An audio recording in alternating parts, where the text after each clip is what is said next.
You know, I've spent decades in voiceover where people literally pay you because they like your voice. But the bigger question is, do you like yours? Hey, I'm Justine Reese, vocal empowerment coach, voice actor, and host of Claim Your Voice. This podcast is for anyone who's been told they're too much or not enough, or been afraid to speak up at all. We'll hear from experts, creators, healers, leaders, and brave humans helping others claim their voice financially, authentically, and humanly. And yeah, their actual voice too. Visualize, vocalize, monetize. Let's go.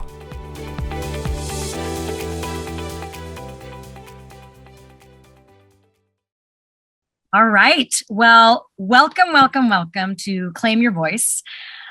I'm Justine Reese, your host, and my mission is always to inspire with amazing voices out in the world that have inspired others.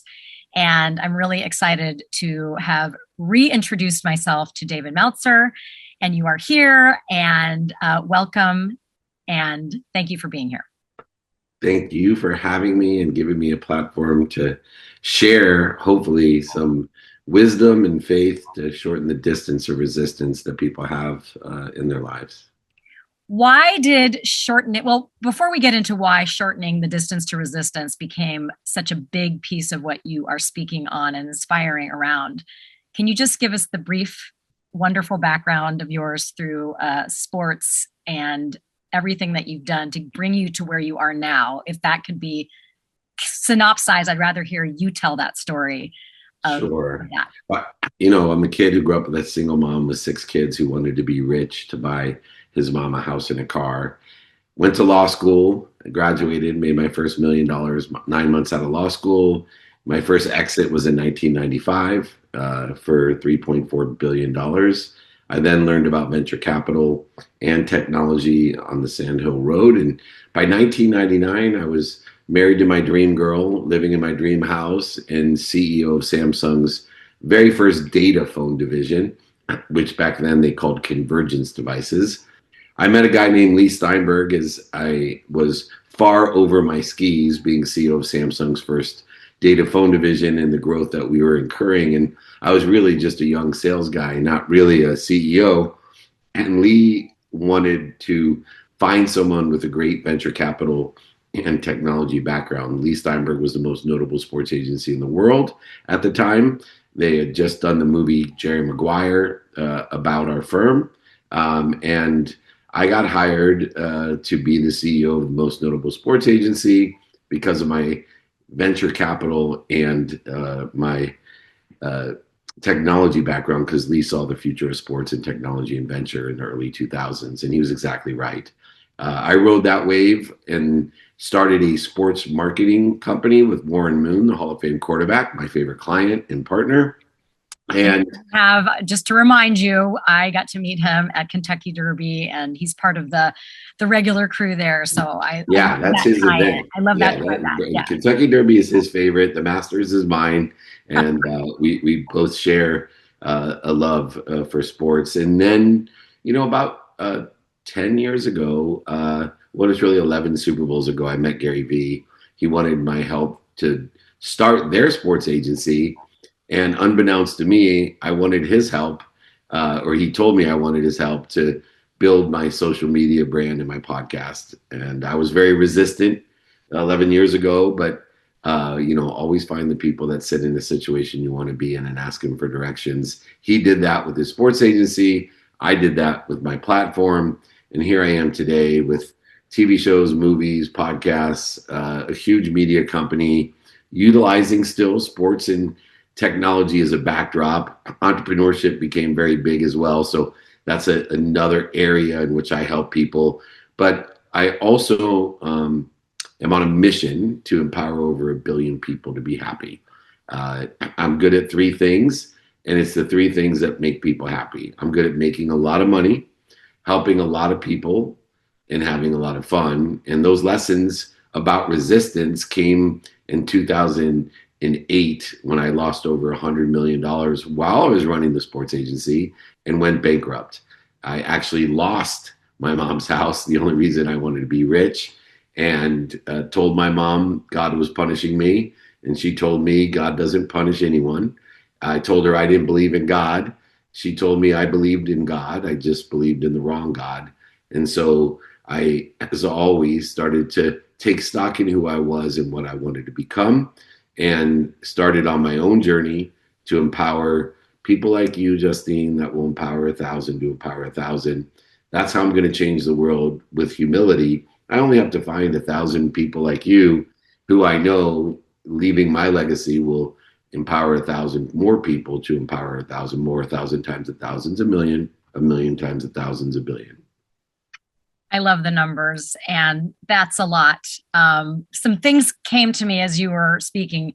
One is pure curiosity, and I am curious if after the movie Jerry Maguire came out, what shifted in your life and with Leigh Steinberg and that whole movement around sports. And then because sports is at the backdrop of everything that you've done, how is it playing a role now? And I'm curious on how you've seen potentially the money that big sports figures make and equating that to happiness. And I'm sure you have quite a few stories of people that have made that money, lost that money. How does it, people always think, money buys you happiness. I don't believe that. I'm sure you don't either, but manifesting it, living in abundance certainly equals happiness. So where do you land? That was a multi-layered question. Yeah, no, it's very good. So yeah. First of all, you said something throughout that is going to be a common denominator in the answer, is that working with Leigh Steinberg in accordance to the movie Jerry Maguire was the lesson that sports is simply a backdrop. It's just a backdrop. But Jerry Maguire is not a sports movie. It is actually a love story, and that's why it's so popular. That's why you had me at hello. Right. You have there's so many one-liners that Cameron and put into there, but it's a love story, and they use sports to attract men to one of the best love stories ever written, with the backdrop of sports, technology, the venture capital stuff that I do, media. Sports is the backdrop. Now, the lesson that lied throughout my life and really changed it was there's an interesting lesson that I found in sports that is applicable to so many successful people, whether they've made it, lost it, made it back or not. And it's that those people that learn to love what they don't like or love about what they love are happy. And I've been trying for 28 years to convince my wife to learn to love what she doesn't like or love about what she loves. And that's really good for marriage. Yes. It's also really good for entrepreneurship and business and life and friends. Basically what it's saying is you got to learn to find the light, the love, and the lessons in everything. And that's how we learn to love what we don't like or love. I love football, as you know. I love it. I still love it. Yeah. But I was a below average college football player. I did not like or love everything about football, especially when I was sitting on the bench, getting my butt kicked, spending so much time away from all the college fun and my studies and everything that was so challenging. But the lesson of learning to love what I didn't like or love about what I love, and I think a lot of the great athletes, it's a misnomer, today athletes make so much money. Everything's in perception. When Warren Moon signed the biggest contract in the history of the NFL after spending 6 years in Canada making nothing and setting every record that ever was, people said, "Oh, Warren, his life must be amazing because of all that money." Now that's like an afterthought, the amount of money that Warren Moon signed for. But yet everybody thought at that time, well, how could you pay a quarterback that much money to play football? They've done it throughout history. Boxers, baseball players, football players, they all have been, accused of making too much money for what they do. They are paid not for what they love to do, for the stuff that they don't like or love about what they love. All the media attention, all the time away from their family, all the physical risks, all the long-term effects that sports have on this is why they get paid so much. And like anything else, it's a very competitive space. And so, there's only a few people at the top, and there's hundreds of thousands, if not millions of people that would love to be the quarterback of the Houston Oilers in 1984. I promise you. But there was only one in the entire world. And so does the best business person make more than Warren Moon? Absolutely. I make more money than Warren Moon. And I'm not the best business person in the world. I'm probably in the top, 1%. And yet I make more money than Warren Moon. So I think there's a lot of perspective in doing and learning to love what you don't like or love about what you love, and knowing that why don't you put what you love in the backdrop and then develop your skills with that backdrop. I didn't have the skills to throw a football, but I had the skills to do contracts and negotiation and marketing and sales. And I just applied it to football. And today there's so many opportunities to apply your skills, your knowledge, and your desire to whatever backdrop you love. Well, I love that that whole framework that you just laid out for us. And I often tell voiceover students that are new to wanting to use their voice in that way, yeah, you might still need that day job to that's the investment in the thing that you love. So I love this idea of find something you love, because when I think this is true, and you tell me if it's true for you and your clients and the people that you inspire, but as soon as you start loving something, everything gets better. And when we can flip the script on how do we do that? How do you teach that? Is it a mindset thing? Is it a daily routine thing? Obviously, it could be all of those things, but what are your hacks? It's three things. It's knowing your values. So I teach gratitude to find the light, the love, and the lessons. I teach forgiveness to expand our limitations, to forgive ourselves for the mistakes that we certainly will make. And then I teach accountability to learn, to ask ourselves, what did I do to be responsible for this? What did I do to attract this to myself? And what did I do to participate in this perception? And most importantly, what am I supposed to learn from it? And that gives us control in an uncertain, circumstantial world.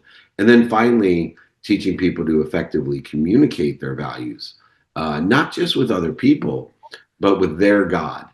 I'm a firm believer, a faith believer, that you need to believe in something bigger than you, that knows everything and is all powerful and loves you, protects you, and promotes you more than your mom. And you can believe in whatever it is that does that, but I think that you're at a disadvantage in the human experience if you don't have faith in something bigger than you. Name it what you want, believe in it, but it has to be bigger than you, and it has to be omniscient, all powerful, because I believe there has to be an infinite, abundant, unified system of thought. And in order for there to be this infinite, abundant, unified system of thought, we need to have faith that in the idea of infinite alone, we should know that the evidence will never show us where we're going to be. And it's usually contrary to it. So that leads from the values to what? You mentioned it, daily practices. And I am an expert in time. In accordance to daily practices, behaviors, I understand physics, metaphysics, and quantum physics of time and behavior. For example, most people can't explain this, but will realize that 2 minutes a day of paying attention and giving intention to something is worth 2 hours on a Saturday. And that's applicable to your children, to your health, to whatever subject matter, topic, or expertise you want to progress in or get better at, as you mentioned. So it's not only the values, it's the daily practices and understanding, assigning time in a consistent, persistent pursuit of your potential. And then finally, the execution of that. And execution is something that a lot of people don't realize. Execution includes information, monetization, materialization. It's our ability to manifest what we think, do, say, believe, and feel, and that we pay attention and give intention to. There's actually a mathematical equation to manifestation or luck, and it's simple. What you pay attention to and what you give intention to every day, what you do, say, think, feel, and believe for a minimum amount of time every day will equal the coincidences in your life, the coinciding of the universe with what you desire. It will not happen on your timing, right? It will not happen on your timing. Things go very slow and then happen all of a sudden. And that's because energy has three characteristics that go very slow and then create a compounding impact. One, energy accelerates upon itself. Energy aggregates upon itself, and energy compounds in its outcomes. So if you realize in units that if it was going to take you 20 years to get to where you want to be or better, that was your divine time. Because remember, too soon is a burden. I tell the people I coach all the time, I said, too soon is a burden. If things happen too soon, this is why I went bankrupt, right? Too soon is a burden. Too soon is a burden. I want to unpack that a little bit. I think what you're saying is, I use a word called opportune. When an opportunity shows up and you're not prepared, you can't take advantage of the opportunity. Is that kind of what you mean? If something comes to you too soon and you're not prepared, too bad. One great example. That you and those that struggle have bigger things coming. It just takes longer. You know, if it's going to take you 20 years, remember, percentage wise, you will only be 25% of the way there after 18 years. It then will double. You'll be 50% of the way 19 years in, and then it doubles again and you're 100% of the way there in your divine direction. Now, that's why most people quit. And that's why most people tell you to quit. And that's why literally in the 19th year, more people quit than you could even imagine, because they're like, I've done this for 19 years. I'm only halfway. It's never going to happen. Right. Or you'll hear somebody like, and you can equate this to people who say, I'm going to move to LA and try acting for a year. It's like, well, good luck with that. Right. Yeah. Right. But there's something you said there, because there's a movement that I am in called the MEA. I don't know if you're familiar with Chip Connolly and MEA, Modern Elder Academy, terrible name, Modern Wisdom Academy.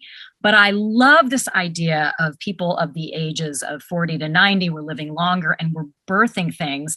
So when we look at an equation like 2 decades and you're looking at the, third chapter or second chapter of your life, but I like this acceleration feeling, because there's also something, don't you think, that happens from within when we get to a certain age, that we release things maybe won't take as long as we haven't given up already, right? What do you say to the over 40, over 50, over 60 that are starting to just feel like they're coming into their own? Look, I explain time to people. If you were 10 years old and you see a billionaire at 18 or 28, so you're 40 years old, you know much, much more than a 10-year-old. And that 10-year-old named Bill Gates, for example, he started playing on his computer at 10. And by the time he was 28, 18 years later, he was one of the most wealthy men in the world. Mm-hmm. Took him 18 years.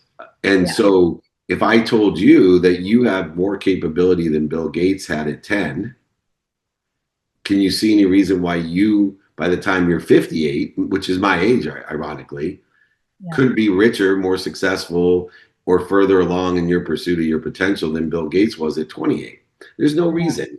There's more capability in a 40-year-old than a 10-year-old. Or you can use the same thing for a 20-year-old, because there's even more 20-year-olds that start at 20 and by 38 are extremely successful at what they do. Why do you think that 20 years does anything other than help you?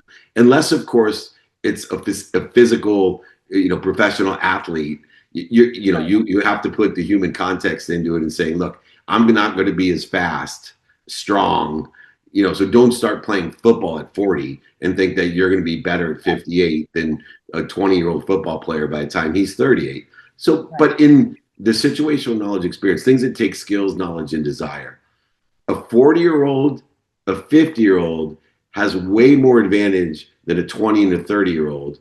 And yet people think the 20 and 30-year-old are a better bet to be successful in what they do. It's completely inverse. It's completely wrong. And I know that for myself, because at 38 years old, right, I lost everything.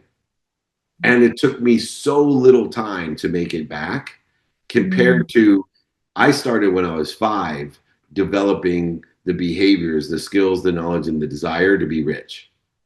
And I started at 5, and it took me to be a multimillionaire until I was 31. So it took me till I was 31. That's a lot of years. That's 26 years. So when I was broke at 38, right, I said, well, I know way more people. I have way more money. Even though I went bankrupt, I understand I have way more relationships, money, knowledge, skills. Like, in what world is it going to take me another 28 years to get there, right? There's no way I'm going to be 66 years old. And even if it did, I'd be fine with it. But I knew I could make over $100 million again. But yet it did. And it shouldn't take anyone. You should feel excited every day that you've already paid the dummy tax. You built relationship capital. You have and developed so many skills, even with AI. You know, the older people freak out right now. I know. Nobody has that much experience in AI. You have way more experience to apply AI. Why do you think that these kids, and that's why I killed it on social media, because Gary gave me that confidence when I told him, I'm a middle-aged mutant turtle, bro. They're like podcast, I have radio show, you know, like all this stuff. And he's laughing at me. I got books on tape. Can I get my my cassette tapes for you? Yeah. In what world was I not going to be successful over some 19-year-old life coach on Instagram? Like, if a 19-year-old life coach on Instagram could be successful, how could I not kick his butt? Right. I love that. Well, I know you're on a limited time with me today. What do you think is the most impactful space? You already mentioned social media, which there are those people that are afraid of it. There are people that are using it the right way. What is the right way? We've never had more opportunity to put ourselves out there for free, so to speak. I was in I made my shift by buying a marketing franchise just as Vistaprint was developing, and spent $5,000 there, and realized, well, and that's my story. I didn't lose my shirt entirely, but what if I had spent $6,000 on me at that time? That's my big analogy. So what do you think it is now? And you have a lot of books out. You know, I love Connected to Goodness. What is your favorite thing to promote about yourself? Where can we find you? And what do you love to do to get out there or to teach people to do? Is it speaking? Is it social media? Is it all of the above? What are your client base looks like that to learn these skills? What do they really want to do in life? Do you find? I love your questions, and I'm hoping I remember all the components of it. And I put 17 in them in one. So. I love it. It's fine. So look, you know, for me, I help people, number one, apply their why, not search for it. Mm-hmm. I teach them I am, not this is what I want to be or I want people to think I am. I teach them to shorten that distance of resistance by saying, I am happy, I am healthy, I am wealthy, I am worthy. And I have them focus in on what they're doing to interfere with it. I teach them not to say I'll be happy when, but instead to say for the sake of what. I teach them the values and the daily practices and execution on where they want to be by exposing them to the behaviors aligned with where they want to be or better, their divine direction, or which behaviors are interfering with it. And most importantly, how do I give meaning to that? To align the meaning, the failure, the mistakes, the setbacks, the defining moments of my past, aligned in my divine direction, because I know it's that meaning of my past, the mistakes, failures, and setbacks that limits my self-image. And I know that I'll never overachieve my own self-image. So I am very consistent and persistent. I'm the chairman of Napoleon Hill Institute. I do a free Napoleon Hill training on Wednesday. I, for over 28 years, have done free trainings on Friday. I go live every single day. I do Ask Me Anythings, meetups to the public in person to ask me anything. I do holding courts where I'll hold courts for business people. I have more podcasts, more TV shows, more movies and documentaries that I'm an executive producer or I host. I speak around the world, over 200 dates around the world, specifically to help people to continue to find out, would it help you if, or do you know anyone that can help me? I'm building a community of people like you, Justine, that want to help each other and know people that help each other. And for your community, I would love to offer anybody that gets my book and tells me they don't have to prove it to me, or if anybody wants my old books, email me, David@dmeltzer.com, David@dmeltzer.com, or ping me on any other platform at David Meltzer. I will sign my books, send them to you, pay for shipping. I will pay for the book, because that's the best way I can get you to join our community. Change your mindset, your heart set, and your handset. Be more interested than interesting. And most importantly, be kind. Be kind to your future self and do good deeds. Your life will change forever. I love that. Thank you so much. And I already know that you're going to be part of our Top Talent Hollywood event. I just found that out. So we have more circles. And, David Fagan told me that, who I just went to Kenya with. And, one of the things that I got to do more passionately over the last couple of years is be of service. And it's not something I actually learned from my parents, as wonderful as my parents are, but everything does shift. And I love that you are constantly being of service. The Napoleon Hill Foundation is incredible. And we are just really, really grateful to merge communities. So thank you for your time and your extra time. And we will put all of this in the show notes, and we will see you very soon. I can't wait. We'll have you back. Thank you. Have a great day. Wait, any closing words to the youth out there? My three favorite words. Kids that Please, age. my three favorite words to kids out there. Ask for help. Fastest way to get to where you want to be is find someone that's already there. They will be delighted to help you. Remember, when you ask an old fogey like me for help, you are allowing me, you're giving me a gift that says, David, you're able and capable of helping me. And when I'm able and capable of helping people, especially young people, I'm closest to God. You're giving me the gift of God.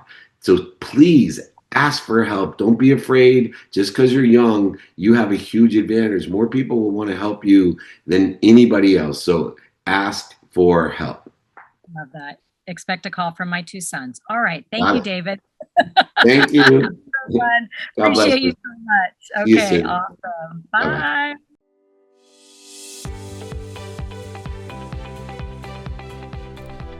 This has been the Claim Your Voice podcast, where we figure out where the magic started, what may have shut us down, and how to reclaim our voices to create the lives we love. If this resonated, share it or reach out to work together. You can find me at justinetheempoweredvoicecoach.com. I would love to hear from you. Remember, visualize it, vocalize it, monetize it.